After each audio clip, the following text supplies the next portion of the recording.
Alex Tian. You see me in such fine quality, epic chemistry educational videos as chemical formulas, it's the hieroglyphics of science, and what do those funny little numbers mean out there in them formulas? Today we're going to be looking at formulas. We're looking at empirical formulas and molecular formulas to begin with. So, for example, empirical formulas basically are numbers, formulas that the numbers are at the smallest number possible. So if we look at something like H2O, this would be an empirical formula. Why? Well, because we can't reduce this any further. You're not going to be seeing something like this, H0.5. You're not going to see that because there's no such thing as half an atom. Right. So that's one example of an empirical formula. But we can also have another one where we can have HO. That's an empirical formula. We can also have CH2O. There's another empirical formula. And how about that tried and true classic, NaCl? That's another empirical formula.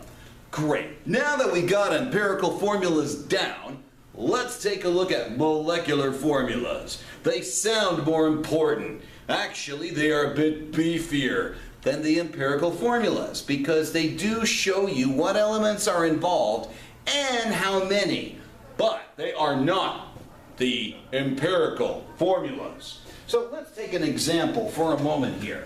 Let's take HO here, okay, and let's make it into a molecular formula. We can go H2O2. This is hydroxide, which is a negatively charged ion, which normally would be connected with some other atom or group of atoms.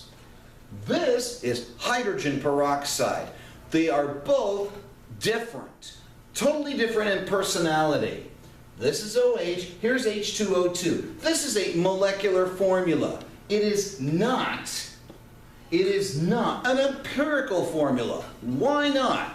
Because you can reduce this down to HO. Now, how about CH2O? Can we do something with that? Yes, we can make another molecular formula with that. So, C6H12O6. And that happens to be the formula for glucose, the blood sugar, your basic sugar unit that your muscles need and your mind needs in order to function the right way. So, this is an example of a molecular formula. This is your empirical formula, okay? Now, how about another example of a molecular formula? Let's try this one. We'll still use this as our empirical, and let's go with C2H4O2. Guess what?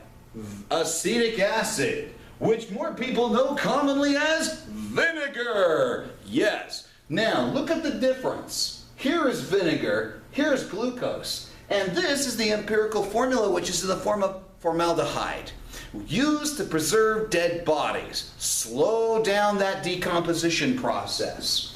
Here is glucose, where living things like plants and animals, they kind of need it because that's where we get that cellular respiration action going. We break it up and we form ATP and all that. And here we have acetic acid, known as vinegar, which you add to your salad dressings. And, you know, you buy that at the store. You could use that as a household cleaner, even a disinfectant. You could argue that as well. But these two have the exact same basic ratio if you reduce it down to the empirical formula. Well, I'm hoping that this will help you guys out. And as they say, I'm Alex Tian. Take care.